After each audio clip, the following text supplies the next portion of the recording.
دمعة الفكر تناجي الله في صبر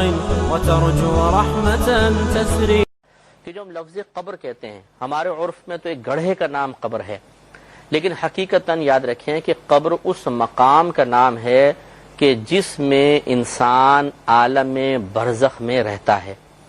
عالم برزخ آپ کو بتایا تھا کہ جب انسان کا انتقال ہوتا ہے اس وقت سے لے کر اور بروز قیامت اٹھنے تک یہ درمیان کا جتنا بھی وقفہ ہے، جتنا بھی ٹائم پیریڈ ہے، اس کو عالم برزخ کہا جاتا ہے.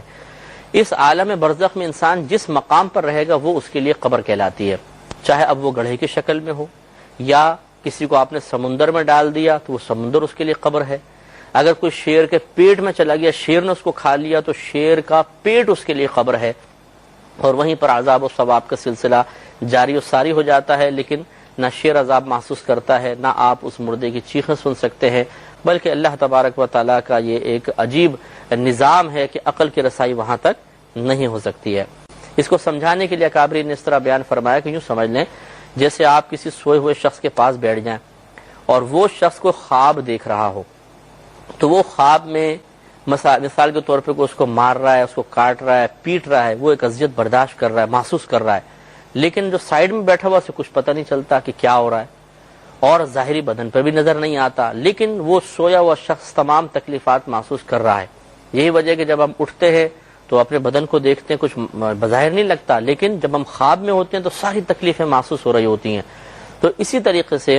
یہ جو مردے پر ایک عذاب طاری ہوگا، یہ ایسا نہیں ہے کہ خواب کی ہی مثل ہوگا، بلکہ حقیقی طور پہ عذاب ہوگا، لیکن وہ عذاب نہ میں اور آپ دیکھ سکتے ہیں، نہ وہ جس جانور کے اندر ہے یا جس جگہ پر ہے وہ مقام یا وہ جانور وغیرہ اس عذاب کو محسوس کرے گا، بلکہ وہی بات ہے کہ یہ اللہ کے رازوں میں سے ایک راز ہے کہ تعلق روح بدن کے ساتھ قائم کر دیا جاتا ہے، اور جو عذاب ہوتا ہے وہ روح اور بدن دونوں پر ہو رہا ہوتا ہے، لیکن اطراف میں کسی چیز کو عذاب محسوس نہیں ہوتا، صرف وہ مردہ ہی اس عذاب کو محسوس کر رہا ہوتا ہے. کہ جب انسان مر جاتا ہے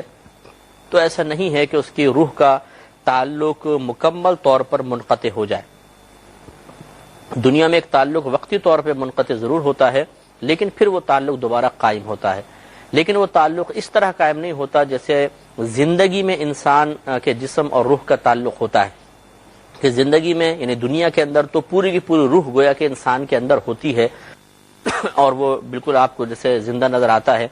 لیکن مرنے کے بعد اس روح کا کچھ تعلق ایسا بدن کے ساتھ قائم ہوتا ہے کہ وہ مکمل طور پہ اندر سرایت تو نہیں کرتی ہے، لیکن انسان اس کے اس تعلق کی وجہ سے ایک قسم کی حیات اور زندگی پا جاتا ہے،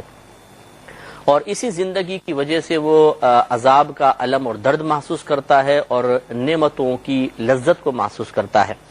تو ہم آپ کی خدمت میں شرع عقائد کی عبارت عرض کر رہے تھے کہ جو علماء اسلام کے عقائد ہیں کہ مرنے کے بعد روح کا تعلق کس طرح کا مردے کے ساتھ قائم ہوتا ہے. تو اس میں انہوں نے ارشاد فرمایا کہ بے شک یہ بات بالکل جائز ہے، یعنی اس کا عقیدہ رکھنا چاہیے کہ اللہ تبارک و تعالی مردے کے تمام یا اس کے بعض اجزاء میں زندگی کی ایک نوع پیدا کر دیتا ہے، ایک قسم پیدا کر دیتا ہے، اور اس کی مقدار اتنی ہوتی ہے کہ وہ کم از کم عذاب کے الم کو اور نعمتوں کی لذت کو محسوس کر سکے. اور کہتے ہیں کہ اس سے یہ لازم نہیں آتا کہ پوری کی پوری روح بدن میں لوٹا دی جاتی ہے، اور یہ بھی لازم نہیں آتا کہ جب روح کا تعلق بدن سے قائم ہوا تو وہ چاہیے کہ مردہ اٹھ کے حرکتیں کرنا شروع کر دے اور بے قراری اور اضطراب کا اظہار کرے، کیونکہ وہ ایک ایسا تعلق قائم ہوتا ہے کہ مکمل روح اندر آتی بھی نہیں ہے. جیسے ابھی ہمارے اندر روح ہے تو ہاتھ ہلا سکتے ہیں، اٹھ سکتے ہیں، دائیں بائیں دیکھ سکتے ہیں، تو ایسا تو نہیں ہے کہ پوری کی پوری روح اس مردے کے اندر چلی جائے، تو پھر تو وہ اسی طرح حرکتیں کرتا ہے جیسے ایک زندہ آدمی کرتا ہے. لہذا فرماتے ہیں کہ وہ تعلق بس اتنی مقدار کا ہوتا ہے کہ جس تعلق کی بنا پر مردہ عذاب کے الم اور نعمت کی لذت کو محسوس کر سکے. یہی وجہ ہے کہ مردہ اٹھ کے نہیں بیٹھتا، وہ حرکت نہیں کرتا، وہ اضطراب میں مبتلا نہیں ہوتا. تو کہتے ہیں کہ اس سے لازم نہیں آتا کہ روح بدن کی طرف مکمل طور پہ لوٹا دی جاتی ہے اور یہ کہ وہ حرکت کرے اور اضطراب کرے، اور اسی طریقے سے یہ بھی لازم نہیں آتا کہ عذاب کا اثر اس پر نظر آئے. ہم بھی دیکھتے ہیں تو عذاب کا اثر نظر نہیں آتا، بالکل مردہ جیسا پڑا ہے ویسے ہی پڑا ہوا ہے. حتیٰ کہ یہ کہتے ہیں کہ جو پانی میں ڈوب گیا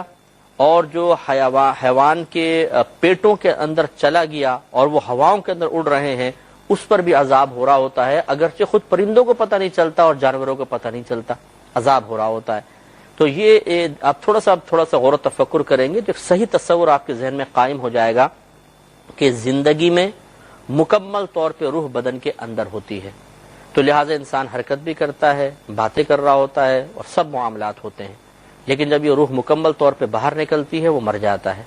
اب اس کے بعد پھر اس روح کا تعلق بدن کے ساتھ اتنا بس قائم کر دیا جاتا ہے کہ وہ عذاب برداشت کرے، عذاب محسوس کرے، نعمتوں کی لذت محسوس کرے، بس اس سے زیادہ تعلق نہیں ہوتا۔ اگر اس سے زیادہ تعلق ہوتا کہ پوری کی پوری روح ہی لوٹا دی جاتی تو بالکل وہ بعینی زندہ انسانوں کی طرح حرکتیں شروع کر دیتا۔ اس چیز کو اچھی طرح آپ ذہن میں رکھیں۔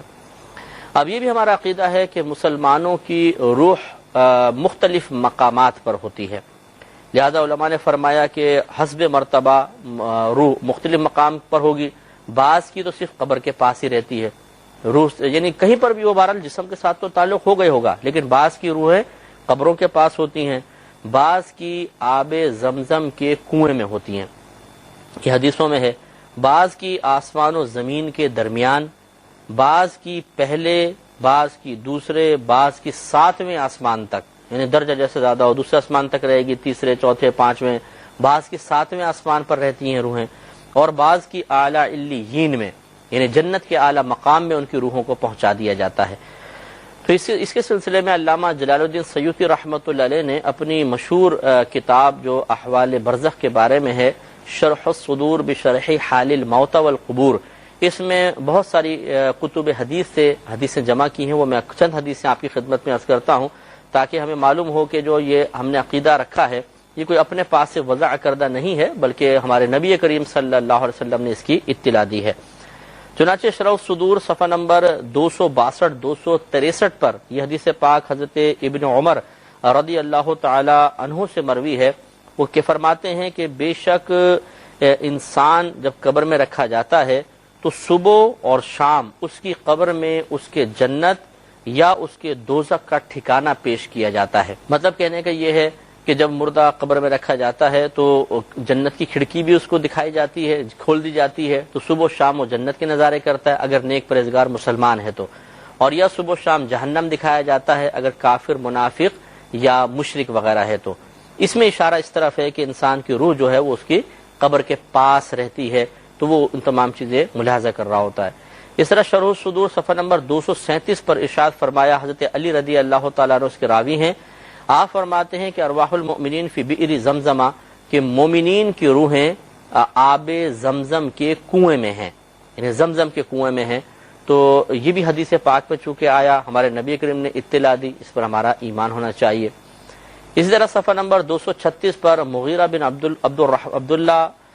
رضی اللہ تعالی عنہ سے یہ روایت ہے، یہ کہتے ہیں کہ بے شک روح جب بدن سے نکلتی ہے تو وہ آسمان اور زمین کے درمیان رہتی ہے، حتی یرجع الی جسدہ، حتی کہ اسے اس مردے کے بدن کی طرف لوٹایا جائے گا، یعنی اس میں اشارہ کر دیا کہ زمین و آسمان کے درمیان ہے۔ صفحہ نمبر 235 پر حضرت ابو ہریرہ رضی اللہ تعالی عنہ سے یہ حدیث پاک مروی ہے کہ نبی کریم صلی اللہ علیہ وسلم نے ارشاد فرمایا، ان ارواح المؤمنین فی السماء السابعۃ ينظرون الی منازلہم فی الجنہ، کہ بے شک مومنین کی روحیں 7ویں آسمان میں ہیں، وہ جنت میں اپنے مقامات کو دیکھ رہے ہیں، یعنی 7ویں آسمان سے ان کو جنت نظر آتی ہے، وہ جنت میں اپنے مقامات دیکھ رہے ہوتے ہیں۔ اس میں نبی کریم صلی اللہ علیہ وسلم نے مومنین کی ارواح کو 7ویں آسمان پر قرار دیا۔ ابو داؤد شریف میں ہے، سنن ابو داؤد میں حدیث نمبر 2520 ہے، حضرت ابن عباس رضی اللہ تعالی عنہ اس کے راوی ہیں۔ یہ فرماتے ہیں کہ نبی کریم صلی اللہ علیہ وسلم نے ارشاد فرمایا کہ جب تمہارا کوئی بھائی دنیا سے رخصت ہو جاتا ہے تو اللہ تبارک و تعالی ان کی روحوں کو سبز پرندوں کے پیٹ میں رکھ دیتا ہے، سبز پرندوں کے پیٹ میں، اور وہ جنت کی نہروں پر اڑتے ہیں، اس کے پھلوں میں سے کھاتے ہیں اور اس کی قندیلوں پر بیٹھتے ہیں، وہ قندیلیں کہ جو عرش کے سائے کے تحت لٹکی ہوئی ہیں۔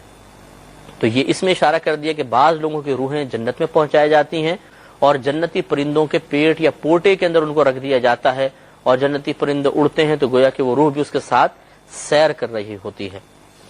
اور اسی طرح شرح صحیح مسلم جو امام نووی رحمۃ اللہ علیہ کی تصنیف ہے، اس کی جلد نمبر 2 صفحہ نمبر 286 پر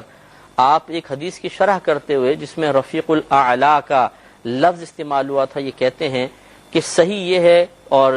وہ جس پر جمہور متفق ہیں کہ مراد رفیق اعلیٰ کے ساتھ، یعنی رفیق اعلیٰ مانے اعلیٰ ساتھی، ان سے مراد کون ہے؟ کہتے ہیں وہ انبیاء علیہ السلام ہیں جو اعلیٰ علیین میں رہتے ہیں۔ تو یہاں تک آپ نے دیکھا کہ تمام ان حدیثوں سے یہ عقیدہ ثابت ہے۔ اب ان میں یہ نہیں ہے کہ بعض کی روح ادھر بعض کی روح ادھر، یہ ذرا عوام اچھی طریقے سے اس بات کو آپ لوگ یہ ذہن میں رکھیے کہ نبی کریم صلی اللہ علیہ وسلم نے مطلقاً فرمایا مومنین کی روح آب زمزم کے کنویں میں ہے، مومنین کی روح 7ویں آسمان پر ہے۔ تو اب ان حدیثوں میں بظاہر ٹکراؤ نظر آتا ہے، کہیں تو سرکار فرما رہے ہیں آب زمزم میں، کہیں فرماتے ہیں قبر پہ ہیں، کہیں فرما رہے ہیں 7ویں آسمان پر ہے، کہیں فرماتے ہیں جنت کے سبز پرندوں کے پوٹوں میں ہیں۔ تو یہ علماء کا کام ہوتا ہے کہ پھر یہ کہہ کر کے جی ایک حدیث کو صحیح مان لیتے ہیں، باقی سب کے مضامین چونکہ اس سے ٹکرا رہے ہیں اس کو رد کر دیا جائے، یہ غلط ہے۔ بلکہ اب کہا یہ جائے گا کہ بعض کے بارے میں سرکار نے خبر دی کہ ان کی روحیں 7ویں آسمان پر ہیں، بعض کے بارے میں خبر دی کہ وہ قبر پر روحیں رہتی ہیں، بعض آسمان و زمین کے درمیان۔ تو اب پھر تمام حدیثوں پر عمل ہو جائے گا، تمام حدیثوں میں آپس میں موافقت پیدا ہو جائے گی۔ تو اس لیے بنیادی اصول بھی یاد رکھیے گا کہ اگر دو احادیث کے مضامین آپس میں بظاہر ٹکرا رہے ہوں تو ہمیں اس طرح کا مفہوم اور معنی اخذ کرنا لازم ہوتا ہے کہ دونوں حدیثوں پر عمل ہو جائے، دونوں حدیثیں اپنے مقام پر صحیح ہو جائیں۔ ایسا نہیں کہ ایک حدیث کو صحیح مان کے دوسرے کو غلط قرار دے دیں یا دوسرے کو صحیح مان کر پہلے کو غلط قرار دے دیں، یہ مناسب طریقہ نہیں ہوتا ہے۔ لہٰذا یہ نتیجہ یہ نکلا کہ یہ عقیدہ رکھنا ہوگا کہ مومنین کی ارواح مختلف مقامات پر ہوتی ہیں، لیکن اس کے مقابلے میں یاد رکھیے کہ جو کافر کی روح ہوتی ہے، مشرک کی روح ہوتی ہے، جس کو معذب روح کہتے ہیں، معذب مانے جس پر عذاب نازل ہو رہا ہے، یہ جیسے کہ آپ نے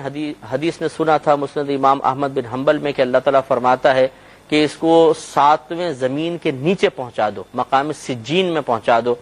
تو وہ روحیں مقید ہوتی ہیں اور یہ باہر نہیں نکل سکتی، بالکل اپنے مقام پہ مقید ہو کر ان کا تعلق بدن سے ضرور ہوگا اور عذاب وغیرہ یہ برداشت کرتی رہیں گی، اور جسم بھی اس مردے کا عذاب برداشت کر رہا ہوگا، چاہے مردے کو جلا دیا جائے، اس کے اجزاء چاہے جلا کے راکھ بنا کر اڑا دی جائے، لیکن اس کے باوجود روح اور بدن کا تعلق قائم رہتا ہے اور وہ عذاب محسوس کرتا رہے گا۔ تو معلوم یہ ہوا کہ کفار، مشرکین، منافقین کی روحیں اس طرح نہیں ہے کہ وہ پوری دنیا میں گردش کر رہی ہوں، بلکہ ان کو تو مقید کر دیا جاتا ہے۔ مومنین کی ارواح سیر کرتی ہیں آسمان و زمین میں، جیسے کہ ابھی ہم حدیثیں عرض کرتے ہیں، لیکن کافر کی روح معذب روح ہوتی ہے، وہ اپنے مقام پہ بند رہتی ہے۔ اس سے یہ بھی نتیجہ نکل آیا کہ جو بدروح کا تصور ہے کہ جو بری روحیں آ جائیں گی، بدروح آ جائے گی، اور مطلب ہم نے سایہ سا دیکھا وہ روح کا سایہ تھا، بری روحیں ہیں، کہیں ایسا نہیں ہوتا کہ وہ